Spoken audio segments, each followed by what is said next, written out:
Mr. Nosey liked to know about everything that was going on.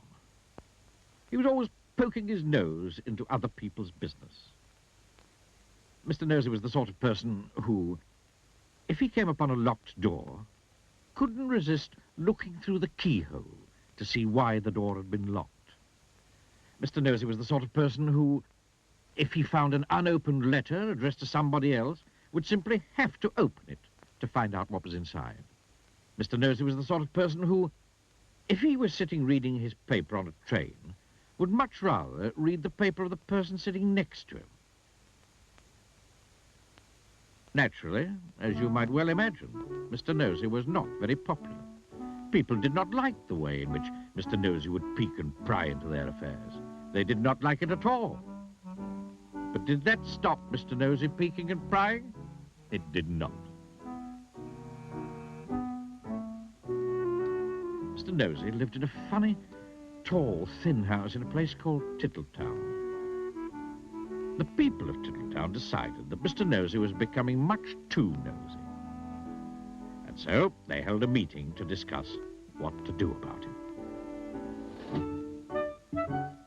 We must find some way of stopping his being so nosy, said old Mr. Chips, the town carpenter. That's right, said Mrs. Washer, who ran the Tittletown laundry. He needs to be taught a lesson. If only we could think of a way to stop him poking his nose into everything, said Mr. Brush, the painter. And then a small smile spread over his face. Listen, he said, grinning. I have a plan. All his friends gathered round to listen to his plan. The following morning, Mr. Nosey was out walking along Tittletown High Street when he heard somebody whistling behind one of the closed doors. I wonder what's going on here, he thought to himself, and tiptoeing up to the door, he quietly opened it and peeped in.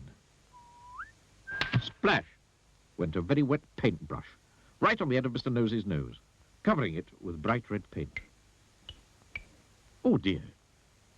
I am so sorry, said Mr. Brush, who was painting the inside of the door.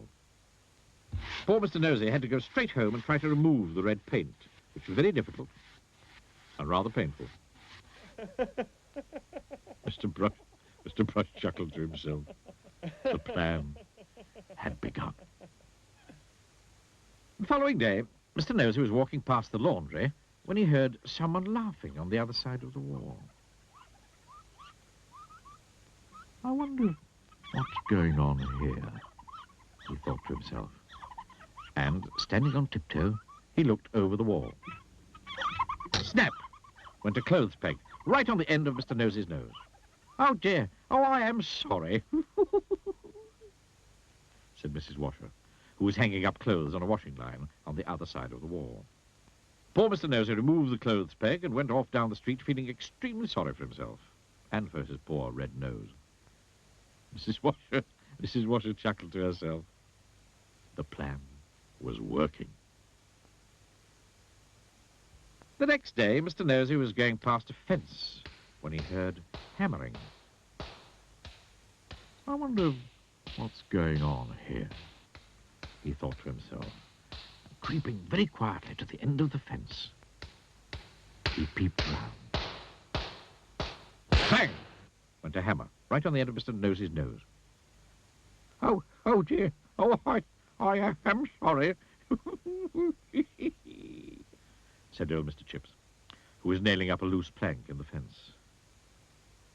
Poor Mr. Nosey had to go home immediately and bandage his poor red sore nose. Mr. Chips grinned a broad grin. The plan was working very well indeed.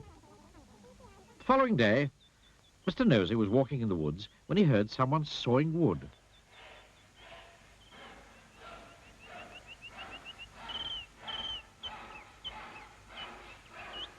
I wonder what's going on here, he thought to himself, and crept up behind a tree.